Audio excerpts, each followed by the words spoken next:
Hello అండి. Welcome to profit master.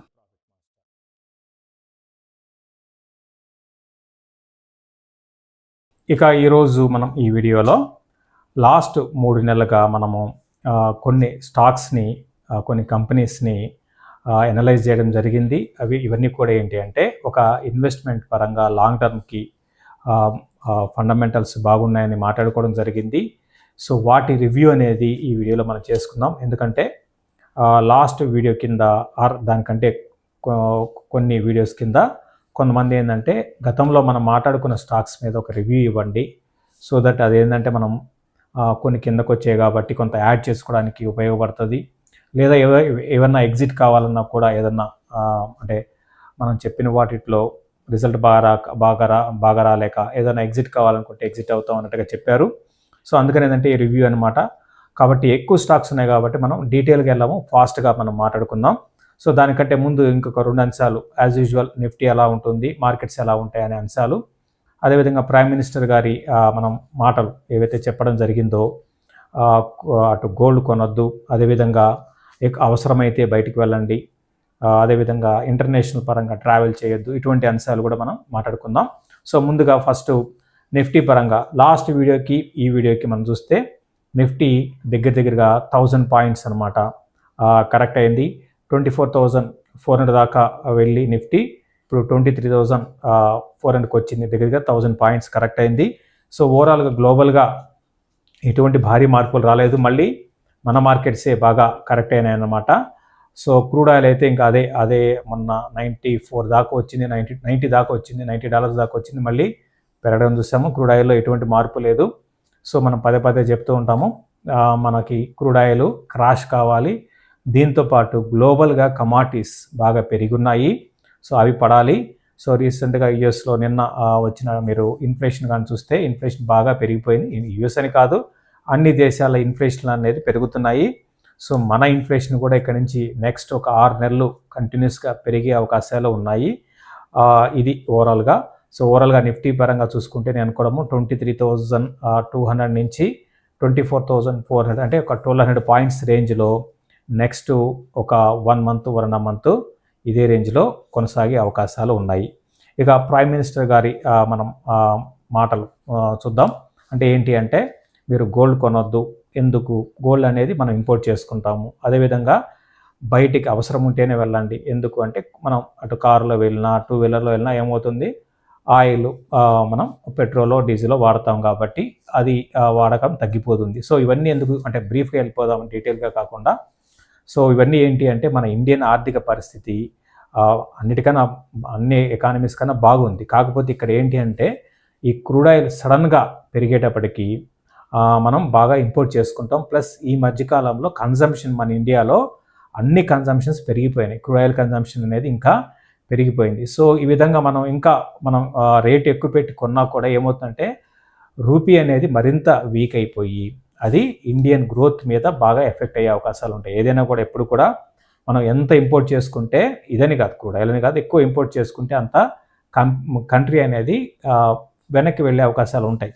కాబట్టి ఏంటంటే ఇప్పుడు కొంచెం మనం కన్జర్వేటివ్గా వెళ్తే కొన్ని రోజులు టైం బీయింగ్ కన్జర్వేటివ్ వెళ్తే మళ్ళీ మనకి స్ట్రాంగ్గా నెక్స్ట్ ఇయర్కి మళ్ళీ బౌన్స్ అవుతాం. ఈ లోపల క్రూడ్ ఆయిల్ కూడా అంటే ఈ విధంగా ఉన్నప్పుడు అంటే ఇటువంటి పరిస్థితులు ఏంటంటే అన్ని దేశాల్లో కూడా కన్జంప్షన్ తగ్గినప్పుడు ఆటోమేటిక్గా ఏమవుతుందంటే కమాడిటీస్ అనేది పడిపోతాయి. ఇప్పుడు గోల్డ్ కావచ్చు, గోల్డ్ పక్కన పెడితే స్టీల్ కావచ్చు, అదేవిధంగా కాపర్ కావచ్చు, అల్యూమినియం కావచ్చు, ఇవన్నీ కూడా పెరిగాయండి. సో ఇవన్నీ కూడా ఇన్ఫ్లేషన్ పెంచుతాయి. రేపొద్దున ఇండస్ట్రీస్ పరంగా గ్లోబల్గా కొంచెం క్రైసిస్ వచ్చి ఈ బేస్ మెటల్ వాడకం తగ్గి అటు ఆ కాపరు, జింకు, అల్యూమినియం పడుతూ దీంతోపాటు స్టీల్ ప్రైసెస్ పడ్డము, క్రూడ్ ఆయిల్ పడ్డం, ఇవన్నీ జరిగితే మళ్ళీ అన్ని ఎకానమీలో ఇన్ఫ్లేషన్ తగ్గుతుంది. మళ్ళీ ఇదంతా సైకిల్ అండి ఇది. సో కాబట్టి సో మన ప్రైమ్ మినిస్టర్ గారు చెప్పిన ఉద్దేశం ఏంటంటే సో మనం ఎక్కువగా ఇంపోర్ట్స్ చేసుకుంటున్నాము క్రూడ్ ఆయిల్, అదేవిధంగా గోల్డ్, కాబట్టి ఏంటంటే మీరు కొన్ని రోజులు మనం అంటే కన్జర్వేటివ్గా వెళ్దాం అన్నట్టుగా చెప్పారు. ఇది ఓవరాల్గా ఎకానమీకి టైం బీయింగ్ అంటే ఎకానమీలో గ్రోత్ లేకపోయినా కూడా కొంచెం మనం ఏమో కన్జర్వేటివ్గా వెళ్ళడం అనేది ఇప్పుడున్న పరిస్థితుల్లో మంచి నిర్ణయమేనండి.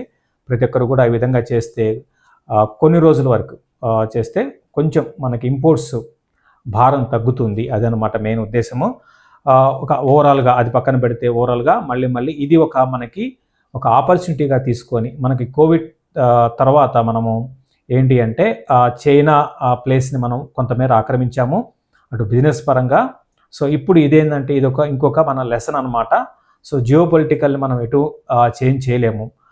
ఇటువంటి టైంలో ఏంటంటే ఇక్కడ డొమెస్టిక్గా మనం బాగా స్ట్రెంగ్త్ చేసుకొని ఇంకా మనం ఎక్స్పోర్ట్స్ అటు అన్ని రకాల మ్యానుఫ్యాక్చరింగ్ కావచ్చు, మనం లాస్ట్ వీడియోలో కూడా మాట్లాడుకున్నాం, ఎలక్ట్రానిక్స్ కావచ్చు, మనం వేరే వాళ్ళ మీద ఆధారపడకుండా మనము తయారు చేసుకుంటూ మనం ఎక్స్పోర్ట్స్ చేసుకొని ఇంకా ముందుకు వెళ్ళే అవకాశాలు మనకి ఉన్నాయి. దానికి తగ్గట్టుగా గవర్నమెంట్ నిర్ణయాలు తీసుకుంటుంది.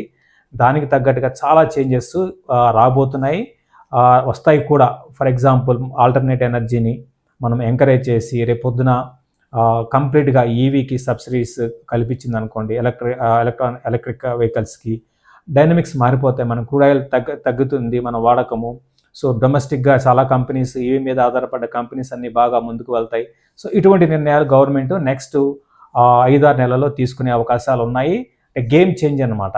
అంటే మనకి ఒక దెబ్బ తగిలినప్పుడల్లా కూడా దాని నుంచి మనం ఏదో నేర్చుకొని ఇంకా ముందుకు వెళ్ళే అవకాశాలు ఉంటాయి. సో అది ఇప్పుడు జరుగుతుంది. సో ఇక్కడ నుంచి ఏంటంటే డొమెస్టిక్గా ఎక్కువ కాన్సన్ట్రేషన్ చేస్తూ మనం ఎక్స్పోర్ట్స్ మీద మనం తయారు చేసుకుంటూ అన్ని దేశాలకి ఎక్స్పోర్ట్స్ మనం చేయడంలో ముందుకు వెళ్ళాలని మనం కోరుకుందాము. సో ఇక స్ట్రైట్ అవే మన మెయిన్ పాయింట్ అనమాట, స్టాక్స్ ఫాస్ట్గా వెళ్ళిపోతాను. లాస్ట్ 3 నెలల కింద మనం దగ్గర 15-16 స్టాక్స్ గురించి మాట్లాడుకున్నాం. అందులో ఏం చేయాలి, ఒక 3 నెలల క్రితం వీడియో కింద మనం మాట్లాడుకున్న స్టాక్స్ 4. అందులో ఒకటి capri global, Yatharth, JBM, Pricol. ఈ 4 అద్భుతమైన స్టాక్స్ అండి. ఈ 4 కూడా బ్రహ్మాండమైన స్టాక్స్. ఇందులో మీరు లాస్లో ఎవరు ఉండరు. అప్పుడు నేను చెప్పినప్పుడు కొన్ని ఉంటే అక్కడక్కడ ఉంటుంది, లేకపోతే పెరిగన్నా ఉంటాయి, కానీ లాస్లో అయితే ఎవరు ఉండరు అనమాట. అన్నీ కూడా మంచి స్టాక్సే, మీరు ఉంచండి.